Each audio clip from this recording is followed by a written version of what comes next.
कहा जाता है महिलाओं के लिए मीटू जैसे वहाँ पे चीजें हो जाती हैं, कॉम्प्रोमाइज जैसी चीजें हो जी जाती जी हैं। जी। पुरुषों के साथ इसमें क्या दिक्कतें आती हैं? क्या मतलब कभी ऐसा भी होता है सर? हाँ बिल्कुल क्योंकि होता है। मुझे लगता है आज का समय, आज की हाँ हाँ जनरेशन। हाँ। मी टू जी फीमेल्स में ज़्यादा देखा गया है जी और मी टू मेल्स में कम होता है, लेकिन जहाँ तक कंप्रो वगैरह का सवाल है जी। वो मेल्स के लिए भी कभी कभी इनवाइट किया जाता है। अच्छा, कंप्रो के चर्चित लिए कलाकार सुशील रमन जी से आप सभी की मुलाकात उससे कराएंगे। पहले भी हुए हैं, जी लेकिन आज कुछ ज़्यादा मुझे खुशी है कि अपने ही नगर में, जहाँ से मैं लखनऊ से ताल्लुक़ रखता हूँ, वहीं के स्टूडियो में आज मुझे पॉडकास्ट प्रेरणादायक भी का बनती मौका है, उदाहरण भी बनती है। जी। तो सर कैसी रही जर्नी? संघर्षपूर्ण और धैर्य का बहुत मुझे परिचय देना पड़ा। कहा जाता है सपनों की शुरुआत और रुकावटें बहुत होती हैं, और जब कोई सपना हम देखते हैं तो देखना तो बड़ा आसान है जी, लेकिन उसे पूरा करने में पूरा जीवन बीत देखिए जाता कोई है। भी आप सपना देखेंगे जी तो खाली सपना देखने से तो पूरा होगा, बिल्कुल सर।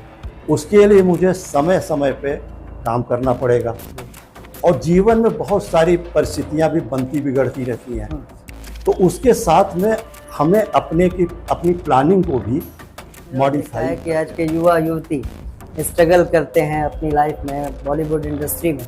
जब वो निकलते हैं मुंबई के लिए तो उन्हें लगता है कि ट्रेन पकड़े और मुंबई पहुंच गए, लेकिन उसके बाद का सफर बड़ा संघर्षपूर्ण रहता है और मौके नहीं मिल पाते हैं। स्ट्रगल करते करते वो इतना हतोत्साहित हो जाते हैं कि कोई ना कोई तो सभी देखते हैं, देखना भी चाहिए, लाजमी है, अधिकार है सपने देखने का। लेकिन अगर वो एक्टर बनने का सपना देख रहे हैं तो जाहिर सी बात है देखें, मगर उसके साथ में कुछ तैयारी देखते हैं। उनको ये नहीं पता बॉम्बे जाऊं तो कहाँ जाऊं, ऑडिशन कैसे दूं, कहाँ दूं, कहाँ रुकूं, कहाँ रुकूं, क्या कैसे मैनेज करूं। तो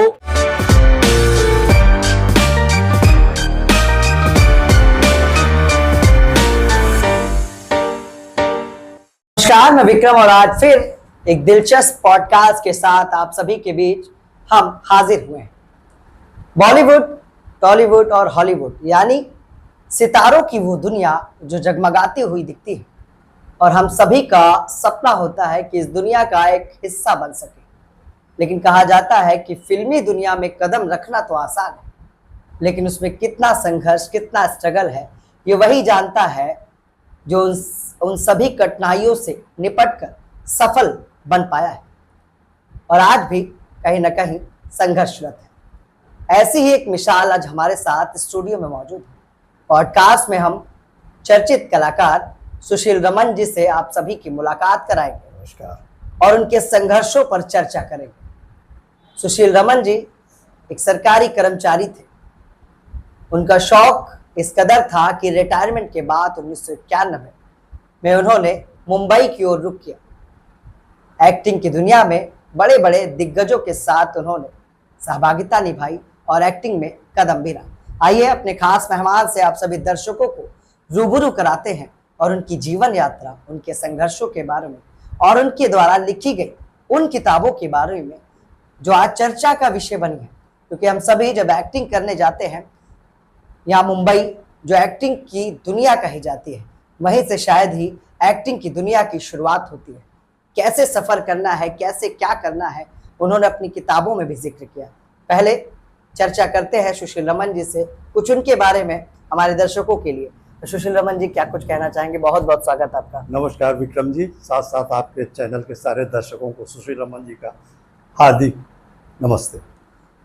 सुशील रमन जी हमें बताएं कि आज कैसा महसूस कर रहे हैं हमारे स्टूडियो में और पॉडकास्ट में। वैसे सर इंटरव्यू तो इसके पहले भी हुए हैं जी, लेकिन आज कुछ ज़्यादा मुझे खुशी है कि अपने ही नगर में, जहाँ से मैं लखनऊ से ताल्लुक़ रखता हूँ, वहीं के स्टूडियो में आज मुझे पॉडकास्ट का मौका मिल रहा है। इससे मैं बहुत ज़्यादा खुश हूँ और आपका आभारी भी हूँ कि आपने अपने चैनल के लिए मुझे यहाँ आमंत्रित किया। कहा जाता है सर जीवन यात्रा या यूँ कहें जर्नी, जीवन की जर्नी प्रेरणादायक भी बनती है, उदाहरण भी बनती है। तो सर कैसी रही जर्नी? जर्नी तो मेरी सर बहुत ही संघर्षपूर्ण रही, संघर्षपूर्ण और धैर्य का बहुत मुझे परिचय देना पड़ा अपनी जर्नी में। और अगर संक्षेप में मैं कहूँ, वैसे बड़ी लंबी कहानी है लेकिन फिलहाल संक्षेप में भी कह सकता हूँ कि एक शख्स जिसने कि कभी 1973 में सपना देखा था फिल्मों में जाने का, और वो लगभग 40 साल तक उन सपनों को लेकर के जीता रहा और मुंबई नहीं जा पाया अपने सपनों को पूरा करने के लिए, और फिर 60 साल की उम्र में जब उसे मौका मिला तो अपने सपनों को पूरा करने की दिशा में मुंबई फिल्म इंडस्ट्री की तरफ रुख किया, और फिर वहाँ जा कर के अपनी मेहनत से, भगवान की कृपा से, अपने दोस्तों के और शुभचिंतकों के आशीर्वाद से थोड़ा बहुत काम मिलना शुरू हुआ और आज आपके सामने मैं हूँ। सुशील जी, कहा जाता है सपनों की शुरुआत और रुकावटें बहुत होती हैं, और जब कोई सपना हम देखते हैं तो देखना तो बड़ा आसान है जी। लेकिन उसे पूरा करने में पूरा जीवन बीत जाता है। और ये भी कहा जाता है सुशील जी कि उम्र बड़ा रुकावट भी पैदा करती है। कहा जाता है कि हमें बनना हीरो, लेकिन उम्र के पड़ाव में हम देखते हैं कि, तो इसे किस तरह से सुशील जी देख रहे हैं? देखिए, कोई भी आप सपना देखेंगे जी। तो खाली सपना देखने से तो पूरा होगा, बिल्कुल सर। उसके लिए मुझे समय समय पे काम करना पड़ेगा जी। और जीवन में बहुत सारी परिस्थितियां भी बनती बिगड़ती रहती हैं, तो उसके साथ में हमें अपनी प्लानिंग को भी मॉडिफाई करते रहना है। और अगर आप अपनी प्लानिंग को धैर्य रख करके वर्तमान परिस्थितियों में जो आपकी उस समय हैं, अगर आप थोड़ा अपने प्लानिंग को मॉडिफाई करते रहे, अपने सपनों को जीते रहे, आपने गिव अप नहीं किया, तो एक दिन ऐसा ज़रूर आता है कि आपके सपने पूरे होते हैं, बशर्ते आप उन सपनों के प्रति अपने दिल से ईमानदार रहें। सुशील जी, मैंने एक चीज़ और देखा है कि आज के युवा युवती स्ट्रगल करते हैं अपनी लाइफ में, बॉलीवुड इंडस्ट्री में। जब वो निकलते हैं मुंबई के लिए तो उन्हें लगता है कि ट्रेन पकड़े और मुंबई पहुंच गए, लेकिन उसके बाद का सफ़र बड़ा संघर्षपूर्ण रहता है और मौके नहीं मिल पाते हैं। स्ट्रगल करते करते वो इतना हतोत्साहित हो जाते हैं कि कोई ना कोई कदम उठा लेते हैं। लेकिन मैं तारीफ करूंगा आपकी कि आपने अपने सपनों को पूरा करने के लिए नौकरी की, पहले परिवार की जिम्मेदारी निभाई, उसके बाद अपने शौक को पूरा करने निकले। बहुत बहुत शुक्रिया। तो सुशील जी, कैसे देख रहे हैं युवाओं को, युवतियों को इस उम्र में कहीं ना कहीं मिसाल भी बने उनके लिए, और आज बॉलीवुड इंडस्ट्री में एक अच्छा नाम, सलमान खान जैसे जो कहा जाता है, जिनके लिए लोग साथ में काम करने के लिए कुछ भी कर गुजरने के लिए तैयार रहते हैं, उनके साथ भी आपको अवसर मौके मिले? हाँ, बहुत से लोगों के साथ में मौके मिले। और जहाँ तक नए लोगों का आपने सवाल किया है कि सपने तो सभी देखते हैं, अब देखना भी चाहिए, लाजमी है, अधिकार है सपने देखने का। लेकिन अगर वो एक्टर बनने का सपना देख रहे हैं तो जाहिर सी बात है देखें, मगर उसके साथ में उस तैयारी भी होनी ज़रूरी है। बहुत से लोग बिना तैयारी के मुंबई चले जाते हैं, और जब उन्हें हकीकत पता चलती है कि यार मैंने तो सोचा था यहाँ आते आते काम मिलना शुरू हो जाएगा, और जब वहाँ ऑडिशन देते देते थक जाते हैं, काम नहीं मिलता है, तो वो निराश हो जाते हैं। उन्हें ये नहीं पता रहता है कि बॉम्बे आना, यहाँ सरवाइव करना, एक्टर बनने की प्रक्रिया क्या क्या होती है, इसका उन्हें ज्ञान ही नहीं है। बिल्कुल। बस वो सीधे मुंबई चले आते हैं। तो जब मुझे इस बात का ज्ञान हुआ, मैं आपको छोटा सा एक रोकना चाहूँगा इस समय, कि जब ये 7-8 साल मैं देखता रहा वहाँ पर, तो मैंने बहुत से लोगों को पाया ऐसे वहाँ पर कि 8-8, 10-10 साल हो गया लोगों को, और उनको कोई काम ही नहीं मिल रहा है, कोई पहचान ही नहीं बन पाई। तो मैंने कहा ऐसा क्यों होता है? बहुत से लड़के बॉम्बे चले आते हैं और वो न इधर के रहते हैं न उधर के रहते हैं, उनकी उम्र भी निकल जाती है, और न मुंबई छोड़ के जा पाते हैं और न वहाँ कुछ कर पाते हैं। तो मैंने जब इस पर थोड़ा रिसर्च किया तो मुझे लगा इस पर तो एक गाइड करने के लिए किताब लिखना भी बहुत ज़रूरी है। हालांकि मेरा इरादा नहीं था, लेकिन ऐसे ही बस सोचते सोचते यार एक गाइड करना चाहिए, बेचारे यहाँ धक्के खा रहे हैं, अगर कुछ इनको गाइड पहले से कर दिया जाए कि भाई एक्टर बनना थोड़ा सा मुश्किल काम है, आप ये तैयारी करके यहाँ आइए। तो फिर मैंने सोचा, तो एक किताब बनने का मेरे अंदर भाव उत्पन्न हुआ, और फिर मैंने एक किताब लिख डाली उस पर, मायानगरी की माया कोई जान न पाया, challenges in the journey of an actors. इसमें सारी चीज़ें आपने बता दी कि कैसे एक्टर बनना है। हाँ, उस किताब में मैंने एक तो बाहर के जो लोग आते हैं सपने देखते हैं, उनको ये नहीं पता बॉम्बे जाऊं तो कहाँ जाऊं, ऑडिशन कैसे दूं, कहाँ दूं, कहाँ रुकूं, कहाँ रुकूं, क्या कैसे मैनेज करूं। तो आने के पहले एक्टिंग लोग सोचते हैं सीख के चले जाएंगे। एक्टिंग सीखने के अलावा बहुत सी चीज़ें, जैसे कि आपको पेशेंस रखना ज़रूरी है। अगर आपको जल्दी सफलता नहीं मिलती है तो आपको क्या करना चाहिए, how you will modify your plannings according to the circumstances, ये सब उनको बताया गया है। और वहाँ कैसे आप सर्वाइव करोगे, ये सब बताया गया है। इसके अलावा वहाँ पर जो ऑलरेडी स्ट्रगल कर रहे हैं उनको भी नहीं पता कि हम ये स्ट्रगल करते करते जा कहाँ रहे हैं, एक्चुअली कुछ मुकाम हासिल करेंगे या बस एक चलती नाव में सवार हैं, चलते जा रहे हैं चलते जा रहे हैं, मंजिल आएगी नहीं मंजिल आएगी चाहते हैं, लेकिन उनको ये नहीं अंदाज़ा है कि एक्चुअली हमारी मंजिल है कहाँ। तो मैंने एक किताब लिखने की सोची और ईश्वर की दया से किताब बहुत अच्छी बन के आ भी गई है और वो प्रकाशित भी हो चुकी है। लोगों को कहीं ना कहीं से गाइडेंस मिल रही है। हाँ, कैसे देखते हैं सर इस किताब को, लोग कैसे पढ़ पाते हैं?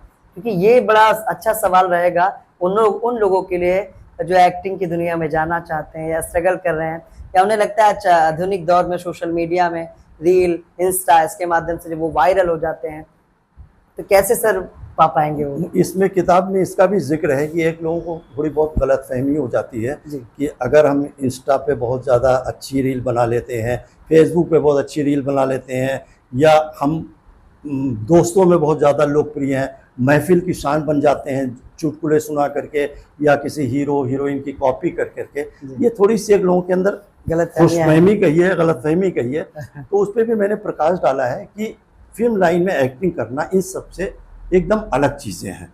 इनसे आप एक अस्थायी रूप से आप थोड़ा सा प्रसिद्धि पा सकते हैं, मगर आप जो आपका एक्टर बनने का सपना है वो इससे पूरा नहीं होगा। उसके लिए तो आपको एक अलग ही दिशा में कैमरा एक्टिंग, कैमरे के सामने आपको किस तरह से डायलॉग डिलीवरी करनी है, लुक कैसा आपका है, बहुत सी चीज़ें मैटर करती हैं। उन सब सारी चीज़ों का जिक्र इसमें किया गया है।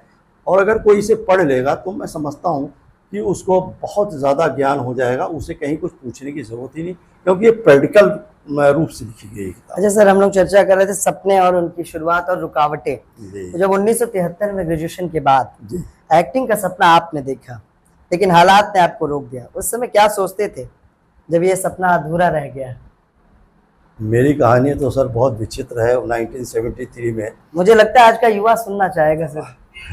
थोड़ा सा आप टाइम देंगे तो बिल्कुल, मैं चाहूंगा संक्षेप में, जिस तरह से समरी में हम स्टोरी बताते हैं, क्योंकि इस पे तो एक पूरी किताब लिखी जा चुकी है, ऑटोबायोग्राफी मेरी रिलीज हो चुकी है, मगर संक्षेप में मैं आपको बताता हूँ। 1973 में जब मैंने ग्रेजुएशन किया तो जैसे बहुत से लोग बच्चों का सपना होता है क्या करना है लाइफ में क्या करना है, तो मैंने भी एक सपना देख डाला उसी समय कि एक्टर बनना है। अब एक्टर बनने का सपना तो देख लिया, अब उसके लिए इतना तो ज्ञान था ही कि जाना कहाँ है। तो दिमाग गया पूना फिल्म इंस्टीट्यूट है, वहाँ जा सकते हैं। तो वहाँ का मैंने प्रॉस्पेक्टस वगैरह भी मंगाया, लेकिन फीस वगैरह देख करके मेरी थोड़ी सी घर में मिडिल क्लास फैमिली का होने के कारण थोड़ी सी आर्थिक स्थिति बहुत ज़्यादा उस समय ठीक नहीं थी, तो फीस वगैरह देख करके मैं नहीं जा पाया। नंबर एक, न जाने का एक कारण ये भी था कि जिस फैमिली को मैं बिलोंग करता हूँ वहाँ ये सब चीज़ें बहुत ज़्यादा मेरे फादर मदर अच्छा नहीं समझते थे, पसंद नहीं करते। तो उन्होंने कहा कि ये सब कहाँ जाओगे, वो सब लाइन में पुराने ख्यालात बीच में आ गए, और तुम नौकरी करो, जैसे कि एक लीग पे लोग चलते हैं फैमिली का, एक पढ़ाई की है, नौकरी करके घर चलाओ, शादी करो तो मजबूरी में मुझे फिर नौकरी ज्वाइन करनी पड़ी। तो मैंने एक सरकारी नौकरी ज्वाइन की। नौकरी तो मैंने ज्वाइन कर लिया, लेकिन ज्वाइन करने के बाद मैंने कहा यार इसको मन में कसक रह रही थी कि इसको मैं छोड़ करके नौकरी छोड़ करके और मैं मुंबई जाऊंगा, या फिर पैसा थोड़ा सा आ जाए तो मैं पूना में एडमिशन ले लूँगा, बैकअप हो जाए। हाँ, लेकिन फिर क्या हुआ कि हो नहीं पाया। उसके बाद मेरी मदर ने कहा अब शादी करनी पड़ेगी तुमको, अगर मुंबई जाना है। तो मैं शादी भी कर लिया, और शादी भी कर लिया तो उसके बाद घर गृहस्थी का जो जंजाल होता है वो सब शुरू होगा। तो मैं सोचा अब शायद अब छोड़ दूंगा, करते करते छोड़ ही नहीं पाया। लेकिन मैं एक बात था विक्रम जी, मैं अपने सपने को बराबर रोज जीता था और ये सोचता था कि कौन सा दिन होगा भी जब मैं मुंबई जाऊंगा।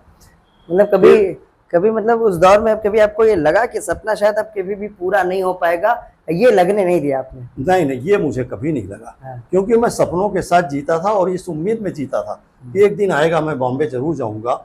और एक दिन आया जब मैं 1991 में अब मैं बॉम्बे गया।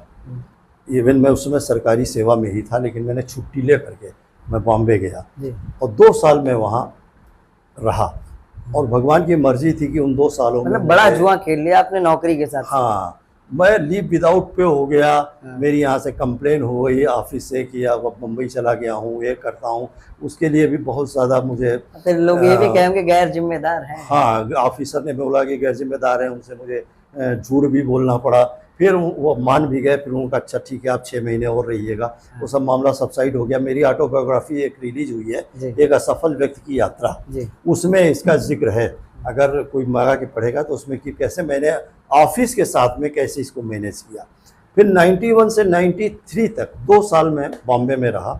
उस बीच मैंने कुलभूषण खरबंदा, मुकेश खन्ना, अनंत महादेवन, यूनुस परवेज, इन सब लोगों के साथ मैंने एक फिल्म किया, कौन दबंग है।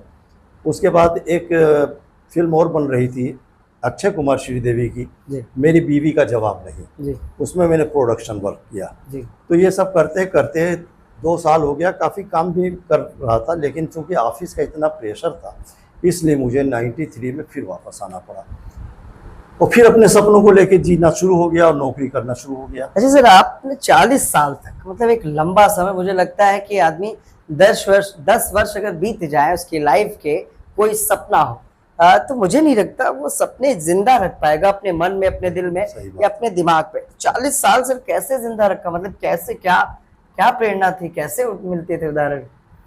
प्रेरणा तो यही थी कि जब मैंने सपना देखा तो मैंने कहा सुशील, दुनिया में कोई चीज़ असंभव नहीं है। किसी ने वाक्य कहा भी है कि nothing is impossible in the world. तो उस सेंटेंस के सहारे मैंने कहा यार इम्पॉसिबल तो नहीं है, नंबर 1। नंबर 2, ज़िंदगी एक बार मिलती है, बार बार तो मिलेगी नहीं। अगर इस ज़िंदगी में मैं अपना सपना पूरा नहीं कर पाया तो फिर कब दोबारा तो कोई चांस ही नहीं है, समय का पता भी नहीं सर। तो हर हालत में हमको इसी ज़िंदगी में अपना सपना पूरा करना है, भले देर सवेर।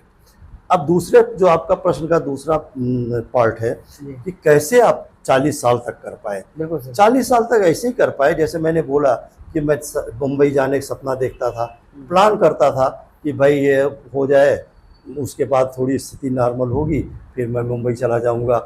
फिर हुआ कि 93 में जब आ गया तो हमने कहा फिर बॉम्बे जाने का तो मौका मिलेगा ही, चलो अभी नहीं, रिटायर हो जाऊंगा तब तो जाने मौका मिलेगा, तब तो ऑफिस वाले नहीं रोकेंगे। जब मैंने ये फैसला ले लिया कि अब रिटायरमेंट के पास जाना है, उस दिन से मैं बड़ा सुकून में आ गया। हमने कहा आराम से नौकरी एक करो, ही काम है दिमाग में, सिर्फ अभी नौकरी करो और 60 साल जब पूरा होगा, रिटायर होऊंगा, तब मैं मुंबई चल दूंगा। उस बीच सभी सर कभी ऐसा नहीं लगा कि नहीं यार छोड़ो अब सपना, समय बीत गया? नहीं, ये कभी नहीं लगा।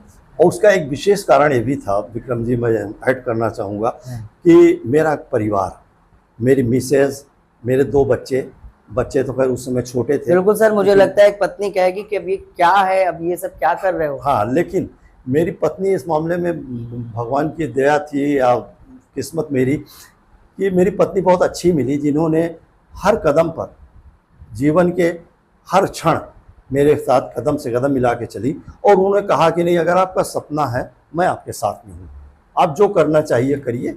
और तो उनसे बहुत मुझे ताकत मिलती। मतलब ये कह सकते हैं कि एक असफल व्यक्ति की यात्रा, यानी कि सुशील रमन जी के पीछे भी एक महिला उनकी पत्नी है। बिल्कुल आप कह सकते हैं, क्योंकि अगर मेरा ये मानना है कि अगर आपके साथ आपका परिवार नहीं है तो आप जिंदगी में कुछ अच्छा नहीं कर सकते। बिल्कुल सर, ये मेरा मानना है। अच्छा, जो सेवानिवृत्त होने के बाद मुंबई का जो सफर रहा सर, अब सोचा रिटायर हो गए हैं और तुरंत बाद मुंबई जाने का जो साहसिक फैसला था, क्या डर या संशय था सर या नहीं था? नहीं, डर संशय बिल्कुल नहीं था। इस बात का तो डर संशय था ही, रहता ही है हर एक को कि कोई नया जगह जा रहा है, पता नहीं सफल होगा नहीं सफल होगा, उस बात का तो ज़रूर था। लेकिन इस बात का बिल्कुल ही नहीं था कि मैं बॉम्बे जाऊं या उम्र अब मेरी 60 साल हो गई, अब मैं ना जाऊं, इस पे तो बिल्कुल मुझे नहीं था। मैं डिटरमिन था कि मुझे जाना है। और जो मैं रिटायरमेंट मेरा हुआ 60 साल में, मैं मुश्किल से 3-4 महीने घर पे रहाऊँगा। उसके बाद हालांकि भगवान की दया से अच्छी पोस्ट से मैं रिटायर हुआ था, सीनियर अकाउंट अफसर क्लास 2 पोस्ट थी, तो लग्जूरियस लाइफ थी, सब मैं त्याग करके और मैं सीधे अपना बैग उठा करके और एक अटैची और बैग लेकर मैं मुंबई की तरफ चल दिया। अच्छा सर, जब ऑडिशन का दौर था, मुझे लगता है काफ़ी थकाने वाला होगा, निराशाजनक होगा, आपने उस वक्त खुद को कैसे मोटिवेट किया कि नहीं नहीं ठीक है, होगा, अब हो जाएगा? अब कि चूंकि मुझे लगता है जब ऑडिशन पहुंचे होंगे हाँ। तो तमाम जगह कहा होगा कि अब कैसे चीजें होंगी। जी, हाँ, तो बहुत ज़्यादा जानकारी भी नहीं थी, क्योंकि 93 में जब मैं था तो स्थितियाँ दूसरी थी, हाँ। और 2015 में मैं जब गया तो स्थितियाँ थोड़ी सी बदल गई थी। दौर आधुनिक हो हाँ, गया। और आधुनिक हो गया। तो फिर भी बहुत से लोगों का एड्रेस वगैरह नहीं पता रहता था, आइडिया नहीं था कि प्रोडक्शन हाउसेज वगैरह कहाँ हैं कहाँ नहीं। तो मैं वहाँ जा करके सबसे पहले तो एक फिल्म में एक गाइड आती है फिल्म इंडिया करके, उसमें प्रोडक्शन हाउसेज वगैरह के नंबर होते हैं, जी। तो मैं वो ख़रीद के लाया और रात में उसी से नोट करता था 8, 10, 12 एड्रेस, और नोट करके सुबह मैं बैग ले करके चल देता था ऑफिस की तलाश में, और वहाँ जाता था, वहाँ ऑफिस में मिलता था। उसमें से बहुत से ऑफिस तो बंद मिलते थे, मैं वापस आ जाता था। बहुत से जैसे 5-7 जगह गया तो 2 ऑफिस में हमको मौका मिल गया, तो उनसे बातचीत हो गई डायरेक्टर वगैरह से, तो फिर उससे सिलसिला बनने लगा। तो मैं सुबह बैग उठा के चल देता था और शाम को जो है अपना आया। 4-5 जगह ऑडिशन में डेली देता था। अच्छा सर, कहा जाता है कि अभिनय की दुनिया में या कोई भी सपना हो, उसकी शुरुआत में जब पहला ब्रेक हमें मिलता है या पहला मौका मिलता है, वो बड़ा ही यादगार होता है और जीवन भर वो मौका ही आपके लाइफ को बेहतर बनाता है। तो सर क्या था वो मौका? ये आपने बहुत अच्छा प्रश्न किया है, ये प्रश्न मेरे बहुत दिल के करीब है। पहला मौका वाकई में इंसान के लिए वैसे ही होता है, मुझे लगता है सफलता की कहानी वहीं से शुरू वही होती है। करता है। अभी मैंने आपको जिक्र किया कि मैं सुबह बाइक लेके निकल पड़ता था, शाम को आता था। मुझे लखनऊ से गए हुए मुश्किल से 2 महीना ही हुआ होगा। तो मैं एक दिन डायरेक्टर का प्रोडक्शन है वहीं पे लक्ष्मी इंडस्ट्रियल इस्टेट आदर्श नगर में जी। तो मैं डायरेक्टर का प्रोडक्शंस गया, पता चला वहाँ ऑडिशंस हो रहे हैं, तो मैंने वहाँ ऑडिशंस दे दिया। ऑडिशन दे दिया तो फिर वहाँ पे सिलसिला ये होता है, एक्चुअली ऑडिशन दे दिया, फिर आप वापस आ जाइए, फिर वहीं से कॉल आती है। फिर मैं दूसरे तीसरे दिन 3-4 दिन बीता तो फिर मैं उस एरिया में चूँकि घूम रहा था, तो मैं फिर उनसे मिल लिया कि सर वो ऑडिशन दे के मैं गया था और क्या हुआ क्या नहीं हुआ। तो उन्होंने कहा अच्छा आप कब आए थे? हमने कहा सर परसों आया था। क्या अच्छा देखता हूँ, कुछ होगा तो बताते हैं। ये वहाँ पे एक पर्टिकुलर जवाब है, सबको यही कहा जाता है। मतलब आप गए कल ही मिल के आए, लेकिन फिर भी जवाब ये होगा कि कौन है आप? कुछ होगा तो बताएंगे आपको, क्योंकि मेरा डाटा रहता है, कुछ होगा तो फ़ोन करूँगा। नॉर्मल जवाब है, मैं चला आया। अचानक से उसी दिन रात में 10 बजे मेरे पास एक फ़ोन आता है, और वो फ़ोन आता है, वो कहते हैं हेलो सुशील रमन, हाँ सर मैं डायरेक्टर का प्रोडक्शन से फला फला बोल रहा हूँ, और ये रिश्ता क्या कहलाता है उसमें एक मिस्टर वाधवा ऑफिस मैनेजर का कैरेक्टर है, कल आप फ्री हैं? उन्होंने कहा हाँ सर फ्री हूँ। अब पहला मेरा वाकया था, मैं ये भी नहीं जानता था कि ये बातचीत कैसे होती है, फ्री का मतलब क्या होता है। अब तो 10 बजे के बाद सर चैन ही नहीं पड़ रहा। हाँ, चैन ही नहीं पड़ा। तो उन्होंने कहा कि सुबह हो जाए, कब सुबह हो जाए। कहा कि ऐसा है बजट बहुत ज़्यादा नहीं है। तो बजट एक वर्ड में नहीं जानता था। बजट तो हम लोग दूसरे माने में पता चलते हैं कि ये बड़ा प्रोजेक्ट है, ये मकान बन रहा है, इसका इतना बजट। उनका बजट तो हमें उनसे कोई सवाल जवाब करने ही नहीं था। उनका कला फ्री है, हमने कहा हाँ हूँ मैं, और करेक्टर है, हमने कहा सर करूँगा। इसके बाद बजट वजट कुछ नहीं, हमारी समझ में नहीं आया। कहना अच्छा ऐसा है, अभी आप फ़ोन रखेंगे तो एक घंटे के अंदर आपके पास 3-4 फ़ोन और आएंगे, कॉस्ट्यूम डिज़ाइनर के आएंगे, असिस्टेंट डायरेक्टर के आएंगे, कॉल टाइम आएगा, ये सब आप रिसीव करिएगा 11 बजे तक। उसके हमने ठीक है। फिर मुझे तो नींद ही नहीं है, 11 बजे तक मेरे पास सबके फ़ोन आए कि कल ये ड्रेस आपका रहेगा, ये शू नंबर ये रहेगा, और आपको कहाँ पहुँचना है। फिर कॉल टाइम आता है कि आपको 8 बजे सेट आपका कहाँ है, तो मालूम हुआ फिल्म सिटी में सेट है आपका, तो 8 बजे आपको फिल्म सिटी में ये रिश्ता क्या कहलाता है कि सेट पर पहुँचना है। और मैं जब वहाँ 8 बजे क्या, मैं किसी तरह 4 ही बजे उठ गया और मैं तैयार फिर तैयार व्यार होकर के मैं ठीक 8 बजे और वहाँ जा कर पहुँच गया फिल्म सिटी में। और मालूम हुआ ये रिश्ता क्या कहलाता है, कि शूट कहाँ चल रहा है, पूछते पूछते गया। तो पहला शूट था मेरा, मैं ज़्यादा जानता भी नहीं था। तो उन्होंने कहा कि सर कैसे आप आए हैं? मैंने कहा सर आर्टिस्ट हूँ। तो उन्होंने कहा अच्छा किस कैरेक्टर के लिए आए हैं? मैंने कहा ऑफिस में वाधवा। वो रूम्स बने होते हैं आर्टिस्ट के लिए, का फला रूम में अपने एडी को कहा कि सर को वहाँ बैठा दीजिए। तो वो मेरा सर पहला शूट था। अच्छा सर, इतने सारे सीरियल्स हैं, फिल्मों में और वेब सीरीज़ में काम किया आपने जी, किस प्रोजेक्ट को सबसे चैलेंजिंग पाया अब तक आपने, कि लगा ये बड़ा चैलेंजिंग रहा है मेरे जीवन में? देखिए बड़ा प्रोजेक्ट छोटा प्रोजेक्ट तो ऐसा यही माना जाता है कि जिसमें बहुत बड़े बड़े आर्टिस्ट हो, फिल्म हो, वो बड़ा प्रोजेक्ट है। बिल्कुल। तो जो अभी तक हमने काम किया वो एक सलमान खान प्रोडक्शंस की फिल्म थी ट्यूबलाइट। जी। वो बहुत बड़ा प्रोडक्शन है और बड़े बड़े आर्टिस्ट उसमें सलमान खान साहब बिल्कुल थे, सर। ओम पुरी थे। तो चैलेंजिंग आ जाता है सवाल है, सबसे बड़ा चैलेंज तो आर्टिस्ट के सामने यही होता है कि यार मैं एकदम नया आर्टिस्ट हूँ और इतने बड़े बड़े दिग्गज आर्टिस्ट, इनके साथ में खड़ा भी हो पाऊंगा कि नहीं खड़ा हो पाऊंगा, ऐसा ना हो मेरे पैर कांपते रहे। आज जिनको पर्दे पे देखते थे, हाँ, सामने से देख रहे हैं, जिनको आप हमेशा पर्दे पर देखते रहे हैं और उनके साथ अचानक आपको काम करने का मौका मिले तो कैसा लगेगा आपको? अरे भाई साहब, बहुत से लोग तो खड़े नहीं हो पाते हैं सलमान खान के सामने। तो सबसे बड़ा चैलेंज तो यही था। तो मैं गया ट्यूबलाइट के उस पर। अच्छा, वो भी एक आपको किस्सा बता दूं, इतनी बड़ी फिल्म में काम मिलना, मैं ऑडिशन दे करके आया था, ऑडिशन दे के भूल गया। 2 महीने बाद कास्टिंग डायरेक्टर का फ़ोन आता है कि सुशील, एक सलमान खान की फिल्म है, उनके साथ में काम करना है तुमको, 20-25 दिन का काम है। और मेरे तो जब होश उड़ गए कि सलमान खान के साथ मेरी फिल्म, मैं रास्ता चल रहा था। हमने कहा क्या बात सर, क्या कर रहे हो? बोले नहीं नहीं। हमने कहा नहीं, आप ठीक से देखिए, मेरा ही नाम है कि किसी और का नाम है? कहा भाई तुम्हारा ही नाम है। हमने कहा अच्छा सर, मैं आपके पास आता हूँ अभी, ये जरा मुझे लैपटॉप दिखाइए, मैं ही हूँ, ऐसा तो नहीं आप किसी और को सुशील कोई और हो। फिर मैं भाई साहब, मुझे चैन नहीं पड़ा और मैं तुरंत वहाँ से गया उनके पास में। हमने कहा सर अब मेरे को आप लैपटॉप खोल के दिखाइए, मेरे को ही आपने लॉक किया है? तो उन्होंने दिखाया, मेरा ही, मैं ही कुर्ता पैजामा, मेरा ऑडिशन था। कहेंगे ये बेटा तो वो ना आ सकता। तब जाके मुझे विश्वास हुआ।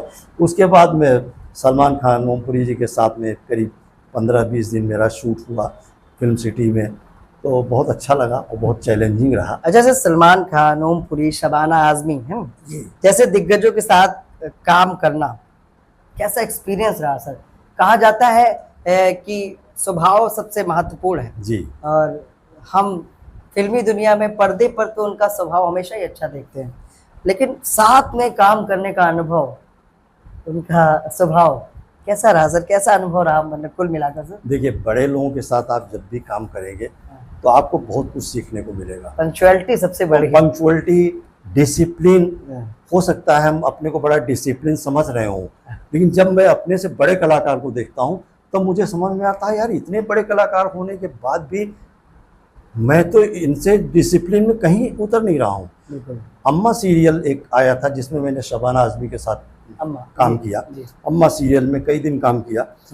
वो भाई साहब फिल्मिस्तान स्टूडियो में गोदाम का सेट था और ज़बरदस्त गर्मी, उसमें शूट करना था। अब समझ लीजिए कि मैं तो ठहरा नया आर्टिस्ट, कोई बहुत बड़ा तो नहीं, छो मेरे लिए तो कोई माने रखता नहीं सर्दी गर्मी। हमें तो शूट करने को मिला, वहाँ बड़ा कैरेक्टर है, तभी लगा कि एसी हो चाहे ना हो। हमने एसी हो ना हो, मुझे तो करनी करना है। मैं पसीना पोंछ रहा हूँ, कर रहा हूँ। अचानक से मेरा तो शॉट अलग था, उसके बाद शबाना जी अचानक आई। तो मतलब जब से शॉट रेडी हो जाता है तो हम थोड़ा सा नए लोगों को पहले बुला लिया जाता है। जब एकदम शॉट रेडी फाइनल स्टेज पे होता है, टेक होना होता है, तो फिर बड़े आर्टिस्ट हो। तो मैं एकदम था, फिर शबाना जी को बुलाया गया। अब वो आई और वो भी पसीना पोंछ रही हैं। अरे मैं तो देख के दंग रह गया, पहली बार मैंने देखा। हमने कहा देखिए इतनी बड़ी अदाकारा और वो भी पसीना पोंछ रही है। लगता होगा कि सबको लगता होगा कि एसी में ही शूट होता है, लेकिन कितनी गर्मी में और उस माहौल में जहाँ पर कि अंधेरा था, डिम टिम टिम टिम लाइट जल रही थी, वहाँ पर आकर के इतनी गर्मी में वो भी साथ में शूट की। हमको तो बहुत कुछ सीखने को मिला। फिर सबसे बड़ी बात, नए आर्टिस्ट जो होते हैं उनका थोड़ा सा इधर उधर देखने दाखने लगते हैं, क्या हो रहा है कमरे पे, क्या हो रहा है, वो हो रहा है। वो आई अपना, मैंने देखा वो अलग, जब कैमरा ऑफ हो गया तो मैंने देखा वो अलग चेयर पर बैठ करके वो अपनी स्क्रिप्ट पढ़ रही हैं। उनको कोई लेना देना ही नहीं है कि पीछे क्या हो रहा है। हाँ, उन्हें अपने किरदार से मतलब था। तो ये सब चीज़ें आपको सीखने को मिलता है जब कभी बड़े आर्टिस्ट के साथ आप। अच्छा सर, लेखन और आत्मकथा, आपने लेखन भी किया, आपने आत्मकथा भी लिखी। आपकी एक आत्मकथा है, एक असफल व्यक्ति की यात्रा, जिसका टाइटल बड़ा रोचक मुझे भी लगा, मुझे लगता है जो भी सुनेगा उसे लगेगा, क्योंकि आपने उसमें मतलब मैंने देखा है कि एक व्यक्ति जब अपनी स्टोरी लिखता है तो सफलता की कहानी लिखता है, सफल व्यक्ति लिखता है। आपने इसे असफल क्यों कहा है सर? क्या कोई वजह रही या कोई इससे मन में आया या किसी की बात को लेकर इसको हुआ? आपने बहुत अच्छा सवाल पूछा है जी। और हर इंटरव्यू में ये सवाल मुझसे ज़रूर पूछा जाता है। जब ऑटोबायोग्राफी लिखने का इरादा मैंने बनाया, तो जैसे कि आपने कहा भाई एक सफल व्यक्ति की यात्रा लिखना चाहिए, लोग यही लिखते हैं। बिल्कुल सर। अब सफल व्यक्ति की यात्रा मैं कैसे लिखूं, क्योंकि सफलता का तो कोई फाइनल डेस्टिनेशन मुझे समझ में नहीं आता है। आज आप यहाँ हैं, आप चाहते हो कल मैं और बड़े चैनल में जाऊं और बड़ा चैनल खोल लूं, आप वहाँ पहुँच गए। हाँ, जैसे सफल सर हो गए। इच्छाएं सीमित नहीं है। सीमित नहीं, आप वहाँ पहुँच गए एक मंजिल, आप फिर आप सोचते हैं और बड़े खुशी। तो ये एक निरंतर चलती रहती है प्रक्रिया, और मेरे हिसाब से सफलता का कोई डेस्टिनेशन होता ही नहीं है। तो अगर डेस्टिनेशन नहीं होता है तो हम कैसे ये समझें कि हम ये अगर सफल है। 2-4 हमने फिल्में कर लिया, वेब सीरीज कर लिया, तो क्या मैं अपने को कह सकता हूँ मैं सफल हूँ? आप खुद बताइए। तो मैं सफल नहीं हूँ, तो अगर सफल नहीं हूँ तो मैं एक सफल व्यक्ति की यात्रा कैसे लिख सकता हूँ? बिल्कुल सर। तो इसका दूसरा पहलू यही है कि एक असफल व्यक्ति की यात्रा लिखिए। अब मैं कितना सफल हूँ ये दर्शक बताएंगे। बिल्कुल सर। माया नगरी की माया, जी, ये भी आपकी एक किताब है। इसमें आपने किस तरह की चुनौतियों को उजागर किया है सर? क्योंकि मुझे लगता है यही वो किताब है जो नए कलाकारों को का मार्गदर्शन करती है। जी डेफिनेटली। इस किताब की आज के दौर में बहुत ज़रूरत है। आज के दौर से मेरा मतलब ये है कि रोज़ लगभग समझ लीजिए 2-4 हज़ार लोग मुंबई पहुंचते हैं फिल्म एक्टर बनने के लिए, बिल्कुल सर। और वापस आने वालों की संख्या बहुत कम है। और जब वहाँ पहुँचते हैं तो बहुत बड़े बड़े सपने लेके जाते हैं, ठीक है। जब वहाँ हकीकत से सामना होता है तो वो वहाँ पर फेस नहीं कर पाते हैं। क्यों? क्योंकि उनको पता ही नहीं होता है कि एक्टर बनना कितना कठिन है। कितना कठिन है मतलब यह है कि कोई मापदंड नहीं है। जानते हैं कठिन है, लेकिन एक प्रक्रिया होती है। लगता है उन्हें कि अब मौका मिल गया एक्टर तो आसान है, आ गया। नहीं मिला तो टफ है। मौका भी मिल गया तो भी आप एक जो एक्टर, नॉन एक्टर बनने का जो एक लेवल है, वहाँ तक पहुँचने के लिए बहुत कुछ होना पड़ता है। वो उसके लिए जानना बहुत ज़रूरी है। तो जो यहाँ से वहाँ जाते हैं वो सोचते हैं कि हम बन जाएंगे, हो सकता है 2-4 काम भी कर लें। ये किताब लिखने का मेरा उद्देश्य ये है। सर एक सवाल और मैं जोड़ना जी, चाहूँगा। जी। कहा जाता है महिलाओं के लिए मीटू जैसे वहाँ पे चीजें हो जाती हैं, कॉम्प्रोमाइज जैसी चीजें हो जी जाती हैं। जी जी। पुरुषों के साथ इसमें क्या दिक्कतें आती हैं? क्या मतलब कभी ऐसा भी होता है सर? हाँ बिल्कुल क्योंकि होता है। मुझे लगता है आज का समय, आज की हाँ, जनरेशन। हाँ, जी सर। बस मी टू फीमेल्स में ज़्यादा देखा गया है जी और मी टू मेल्स में कम होता है। लेकिन जहाँ तक कंप्रो वगैरह का सवाल है, जी। वो मेल्स के लिए भी कभी कभी इनवाइट किया जाता है। अच्छा कंप्रो के लिए समय ऐसा हो गया है आज के समय में, जहाँ पर कि जानते हैं आप जेंडर का कोई डिस्टिंक्शन नहीं रह बिल्कुल गया है। मेल को भी मान्यता, मेल फीमेल का तो है ही है, फीमेल। तो सोसाइटी में आजकल ये सब बहुत आम बातें होती जा रही हैं, जिनको कि धीरे धीरे मान्यता भी मिलती जा रही है। इसलिए और कुछ ऐसा है भी कि लोग मेल को भी कंप्रोमाइज़ करने का न्योता आता है, कोई कर लेता है, कोई नहीं कर लेता है। और फीमेल का तो आप जानते हैं, मी टू का आपने नाम दिया। बिल्कुल सर, बिल्कुल सर। तो चुनौतियों के बारे में हम चर्चा कर रहे थे सर। हाँ, चुनौतियों के बारे में तो ये बहुत बड़ा चुनौती होता है कि एक्टर को ये जानना कि हम नॉन एक्टर, प्रोफेशनल एक्टर कैसे बन सकते हैं, और ये बताने के लिए उसके पास कोई है ही नहीं आज के ज़माने में। एक्टिंग सिखाने के तो वीडियो यूट्यूब पर हैं, जो है भी सर वो भी ठगी कर सकता है। हाँ, तो एक्टिंग सीख सकता है कहीं भी आप। लेकिन एक्टर बनने का जो प्रोसेस है कि एक आपको ऑडिशन बना के भेजना है, ऑडिशन बनाने के बाद में एक शॉर्ट लिस्ट होता है।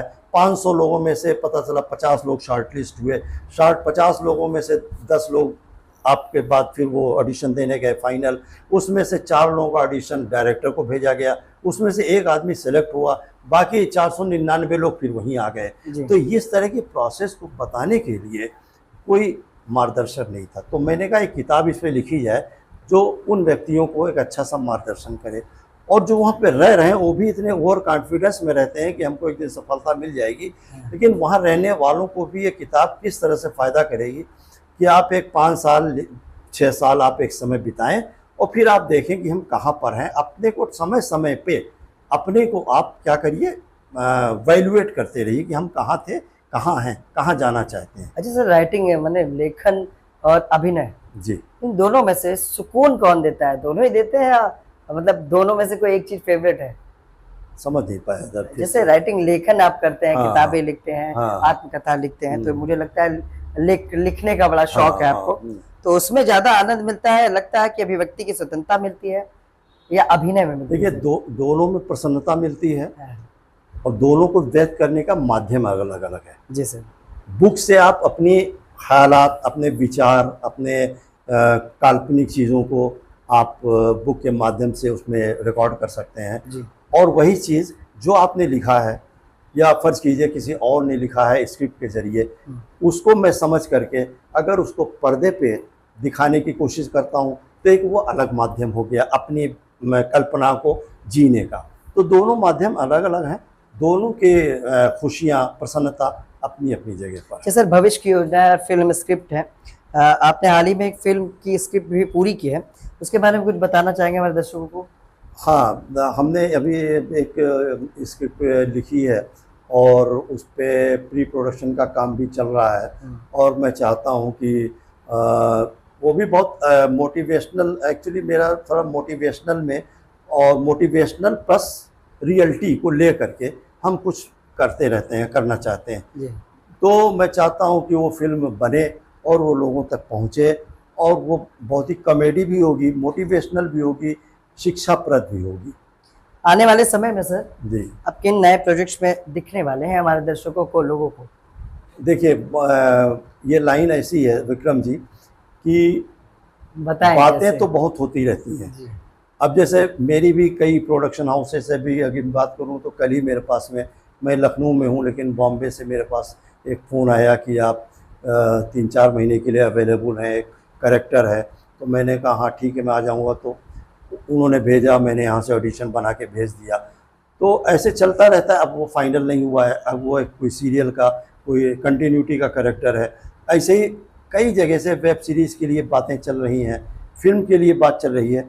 ये सब पाइपलाइन में हमेशा बना रहता है। जी सर। लेकिन जब तक कोई चीज़ मेटलाइज होकर ना आ जाए बाहर, वो तब तक उसको फाइनल नहीं समझते हाँ, आप। नहीं किया जा सकता। ठीक है सर, उन लोगों के लिए सर क्या संदेश देना चाहेंगे जो उम्र को अपने सपनों की सीमा मानते हैं, जिनके लिए आज आप एक बड़ा उदाहरण बने सर? हाँ, देखिए मैं एक सेंटेंस बोलना चाहता हूँ कि अगर आपका लक्ष्य निर्धारित है तो आपकी उम्र कभी आड़े नहीं आती, बशर्ते आपके सपने मजबूत हों और आपके इरादे नेक हों, और आपकी प्लानिंग, स्ट्रेटजी उस हिसाब से होनी भी चाहिए। तभी आप अपनी दिशा में, अपने सपनों की दिशा में आगे बढ़ सकते हैं। और अगर आपकी प्लानिंग, स्ट्रेटजी सही नहीं रहेगी, आप अपने साथ ऑनेस्ट नहीं रहेंगे। सबसे बड़ी ज़रूरी बात है कि आप अपने सपनों के प्रति दिल से ऑनेस्ट रहिए कि हम चाहते तो हैं, मगर क्या हमारे अंदर वो कैपेसिटी है, हम जो कर सकते हैं। इसको कहते हैं दिल से ऑनेस्टी।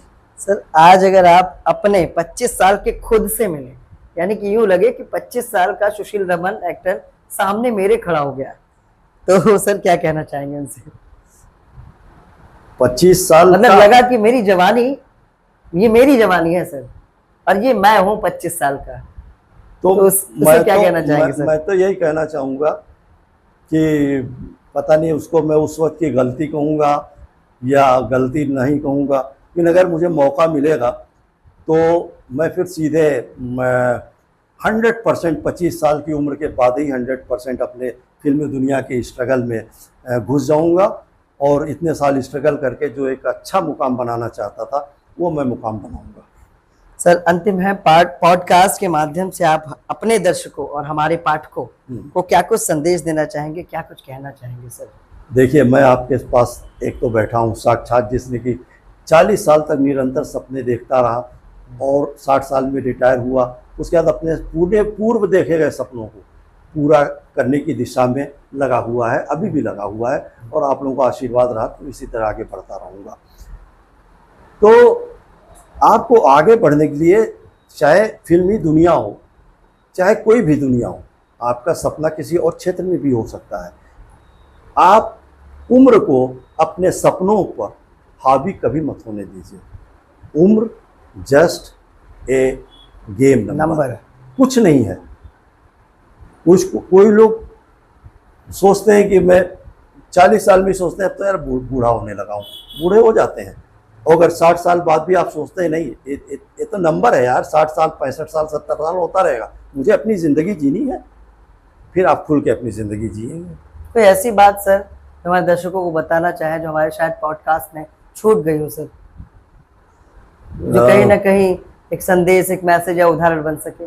देखिए, ज़िंदगी में इंसान को बहुत से मौके आते हैं जबकि लगता है कि अब सारे दरवाजे बंद हो चुके हैं। आप किसी भी दिशा में जाना चाहें, मैं सबकी बात कर रहा हूँ, खाली अपनी फिल्मी दुनिया की नहीं, क्योंकि इन्होंने ऐसी बात कह दी है तो मुझे थोड़ा सा जो ज्ञान है बताना चाहता हूँ। कभी कभी ऐसा लगता है कि अब ज़िंदगी में अंधेरा छा गया, सारे रास्ते बंद हो चुके हैं, अब हमारे लिए ज़िंदगी में कुछ बचा ही नहीं है। लेकिन इस बात को कभी मत भूलिए कि हर रात के बाद सुबह ज़रूर आती है, और आज जो है वो कल नहीं रहेगा, और कल जो है वो आगे नहीं रहेगा। अगर आज आपके जीवन में अंधेरा है, दुख है, तो ये मान के चलिए वो अस्थायी है, और इससे भी हट करके दूसरा पल भी आपकी ज़िंदगी में आएगा। इसलिए कभी भी दुखों से घबराना नहीं चाहिए और अपनी खुशियों से इतराना नहीं चाहिए।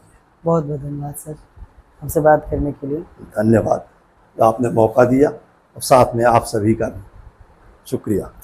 ये थे हमारे साथ अभिनय की दुनिया के वो अदाकार जिन्होंने मुंबई में उस उम्र में नाम रोशन किया, हमारी राजधानी नवाबों के शहर लखनऊ का।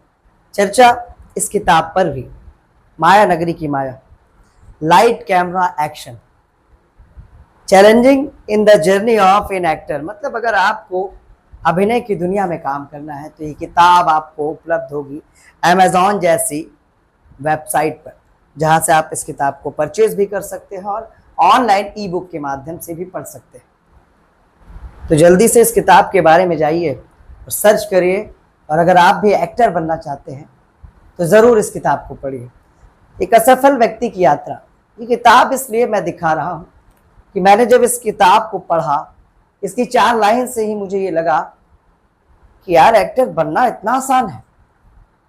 और अगर मैं इन बातों को बिना जाने मुंबई पहुंच जाता तो शायद ना सुशील रमन जी एक्टर हो पाते, ना लखनऊ और उत्तर प्रदेश के वो सितारे जो आज हमारे प्रदेश का नाम रोशन कर रहे हैं वो रोशन कर पाते।